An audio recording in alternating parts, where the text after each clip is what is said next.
अहिल्यानगर जिल्ह्यातील पाथर्डी तालुक्यातील करंजी घाटाजवळील मराठवाडी येथे आयोजित करण्यात आलेल्या शेळी पालन प्रशिक्षणाला तरुणांनी उत्स्फूर्त प्रतिसाद दिलाय। शेतकरी बांधवांसाठी शेळी पालन प्रशिक्षण शिबिराचं पाथर्डी तालुक्यातील करंजी घाटाजवळील मराठवाडी येथील शिवसागर मंगल कार्यालयात आयोजन करण्यात आलं होतं। या आधुनिक शेळी पालन प्रशिक्षणात पुणे, नाशिक, बीड, अहिल्यानगर जिल्ह्यातील शेकडो तरुणांनी सहभागी होत शेळी पालनाचं प्रशिक्षण आत्मसात केलं। याचं उद्घाटन आदर्शगाव हिवरे बाजारचे सरपंच पद्मश्री पोपटराव पवार यांचे चिरंजीव प्रसन्न पवार यांच्या हस्ते झालं। यावेळी सहाय्यक आयुक्त डॉक्टर राजळे, पशुधन विकास अधिकारी doctor Shashikant Karkhele, doctor Mahesh Parkhe, doctor Gadilkar, Yevle ॲग्रोचे संचालक विशाल येवले, सामाजिक कार्यकर्ते परशुराम मराठे, अमोल लगे, श्रीराम बेळगे, डॉक्टर मगर, अण्णासाहेब होंडे यांच्यासह अनेक शेतकरी बांधव तरुण वर्ग यावेळी उपस्थित होते। तर उपस्थित मान्यवरांनी देखील शेळी पालन शिबिरात सहभागी झालेल्या तरुणांना, शेतकऱ्यांना सविस्तरपणे आणि या व्यवसायाच्या संदर्भात मार्गदर्शन केले। त्यामुळे उपस्थित शेतकऱ्यांनी देखील आयोजित केलेल्या शिबिराबद्दल समाधान व्यक्त केलं।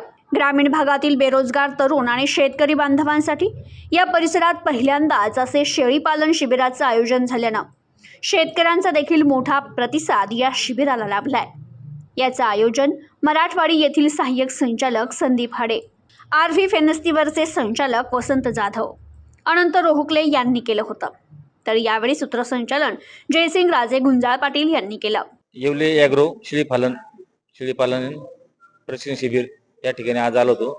सोपान, नाशिक, मगर, राणादेवघाट आज या ठिकाणी भरपूर लोक जमा झाले आहेत। आष्टी तालुका, नगर तालुका, तिकडून पाथर्डी तालुका, शेवगाव या ठिकाणून भरपूर लोक आले आहेत।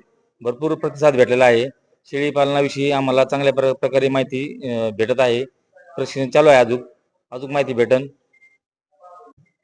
आज करंजी घाट येथील मराठवाडी या गावी शिवसागर मंगल कार्यालय या ठिकाणी येवले फार्म शेळीपालन आयोजित करण्यात आले होते। त्या शेळी फार्म प्रशिक्षणामध्ये पाथर्डी तालुक्यातील गावे, आष्टी तालुक्यातील गावे, नगर तालुक्यात गावे असे एकूण साधारणतः 15 ते 20 गावांमधील शेतकरी या प्रशिक्षणाचा लाभ घेतला। आणि या प्रशिक्षणासाठी डॉक्टर शशिकांत कारखेले, डॉक्टर मगर आणि डॉक्टर येवले यांनी शेतकऱ्यांना उत्कृष्ट प्रकारे असं मार्गदर्शन केलं।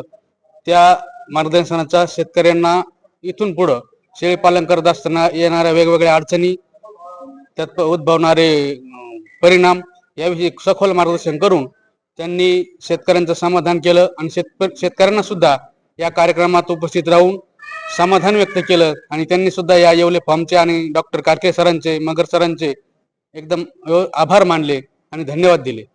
या कार्यक्रमाचं आयोजन संदीप खाडे आणि विशाल येवले या 2 आयोजकांनी केलं। त्यांचे सुद्धा शेतकऱ्याच्या वतीनं मनापासून आभार मानतो। मराठवाडी या ठिकाणी येवले ॲग्रो शेळी पालन यांच्या मार्फत आणि आमच्या गावातील संदीप हाडे या होतकरू तरुण मंडळांनी बरेचसे या ठिकाणी नियोजन करून आधुनिक पद्धतीने शेतीपालन कसं करण्यात यावं, कसं केलं पाहिजे यासाठी आणि त्यानिमित्ताने प्रशिक्षण या ठिकाणी भरलेलं आहे। प्रशिक्षणामध्ये या ठिकाणी सर्व शेतकऱ्यांना या ठिकाणी अतिशय सुंदर असं या ठिकाणी असणारे सर्व डॉक्टर मंडळी, त्यातील सर्व तज्ज्ञ मंडळी मार्गदर्शन करत आहेत। त्यानिमित्तानं या ठिकाणी भरपूर शेतकरी, 4-5 शेतकरी या ठिकाणी आलेले आहेत। आणि आजच्या याच्यामध्ये की आपल्या सर्वांना माहिती आहे की आधुनिक शेतीपालन असेल, शेती असेल, सर्वांमध्ये माहिती, तंत्रज्ञान आणि नवीन माहितीशिवाय आपण कुठल्याही क्षेत्रामध्ये पुढे जाऊ शकत नाहीत। आणि त्यानिमित्तानं या ठिकाणी शेती करत असताना त्याला जोडधंदा म्हणून शेळी पालन कसं करावं, मोठ्या जनावरांचं दूध व्यवसाय कसा करावा हे तर आपल्या सर्वांना माहिती आहे। परंतु महाराष्ट्रामध्ये शेळी पालन त्या निमित्तानं कमी आहे, त्या अशा प्रकारे या ठिकाणी सांगण्यात येत आहे। त्यामुळे त्यामध्ये आपला स्कोप आहे। आपल्याकडे ग्रामीण भाग असल्यामुळे मुक्त शेळी पालन असेल, त्याबरोबर बंदिस्त शेळी पालन असेल आणि अर्धबंदिस्त शेळी पालन असेल, या सर्वांसाठी अतिशय सुंदर असं वातावरण आपल्या भागामध्ये आहे। डोंगर भाग असल्यामुळं शेळीला जे खाण्यासाठी लागतंय, चारा असेल, झाडपाला असेल, तर या ठिकाणी भरपूर उपलब्ध आहे आणि फुकट स्वरूपात असतो। त्यामुळे एका शेळीपासून आपल्याला 4 लाखापर्यंत उत्पन्न मिळू शकतं असं या ठिकाणी सांगण्यात येत आहे। अतिशय इतकं कुठल्याही धंद्यामध्ये एवढा नफा हा असू शकत नाही आणि आपण हे फक्त त्याला कष्ट आहे, कुठल्याही गोष्टीमध्ये कष्ट केल्याशिवाय त्याला पर्याय नाही.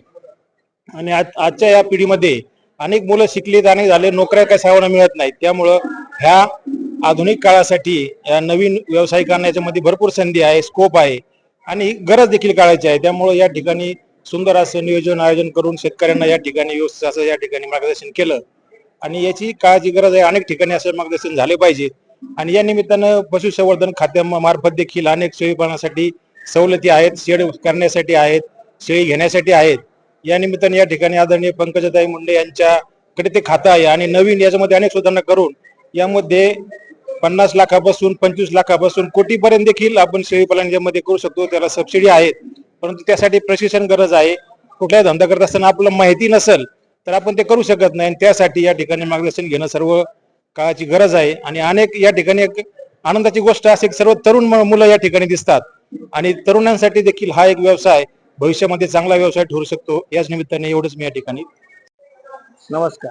आज आपण परटवाडीमध्ये शिवशंकर मंगल कार्यालय या ठिकाणी जो शेळी पालन प्रशिक्षण भरवलं होतं ते अतिशय यशस्वीरित्या पार पडलेलं आहे आणि आज कमीत कमी 250 ते 300 लोकांचं या ठिकाणी उपस्थिती होती आणि पुणे जिल्ह्यातून लोक आलती, नाशिक जिल्ह्यातून आलती, अहमदनगर जिल्ह्यातून आलती, बीड जिल्ह्यातून आलती. भरपूर लांबून लोक आली आणि प्रशिक्षणाचा त्यांनी लाभ घेतला. त्याबद्दल मी त्यांचा संयोजक या नात्याने आभारी आहे. धन्यवाद. यानंतरही आपण प्रत्येक तालुक्या वाईज आपण हे शिबिर भरवणार आहोत आणि तरुण युवकांसाठी काहीतरी या शेळी पालनाच्या द्वारे त्यांना काहीतरी उत्पादन मिळावं, 2 रुपये त्यांना भेटावेत ही आशा बाळगून आपण त्यांना उत्पादन आणि व्यवसायामध्ये परिपूर्ण व्हावेत अशी आपली इच्छा आहे. त्या हिशोबाने आपण तरुण कार्यकर्त्यांना एक युवा उद्योजक बनवणार आहोत आणि तरी आपण तरुणांनी याच्यामध्ये चांगल्या पद्धतीने प्रतिसाद द्यावा हीच माझी विनंती आपल्याला. या बाकीच्या गोष्टी तुम्ही मॅनेजमेंट योग्य पद्धतीने जर केलं, सक्सेसफुल व्हायला काही अडचण नाही. बरोबर आहे की नाही? राहिला प्रश्न खायला घालण्याचा. तुमच्याकडे हिरवा चारा तर रानात उपलब्ध आहे, प्रत्येकाकडे शेती आहे ना. आणि यावरच्या आपल्या आष्टी तालुक्याचा हा जो बेल्ट आहे समजा इथला, डोंगराला एवढा चारा आहे, फक्त त्या चाऱ्यावर अवलंबून राहून चालत नाही. सकस चारा पाहिजे, सकस, ज्याचं पोषण मूल्य सगळ्यात चांगलं आहे. आणि पोषण मूल्य कोणत्या कोणत्या पिकाचं चांगलं आहे डॉक्टर सांगतील, त्यातली त्यात थोडक्यात सांगतो. मका, लुसण घास म्हणजे आपल्याकडचा घास, हिरवा घोडे घास किंवा साधा घास आपण ज्याला म्हणतो ते, आणि कडबा, ह्या जर गोष्टी तुमच्याकडे असल्या आणि आपल्याकडे ते उदंड आहेत. मक्याला आपल्याकडे प्रॉब्लेम येतो. कोणत्याही शेतकऱ्याला म्हणलं की मका करा, ते पहिलं म्हणते ते डुकराचा लय मोठा प्रॉब्लेम आहे आष्टी तालुक्यातला.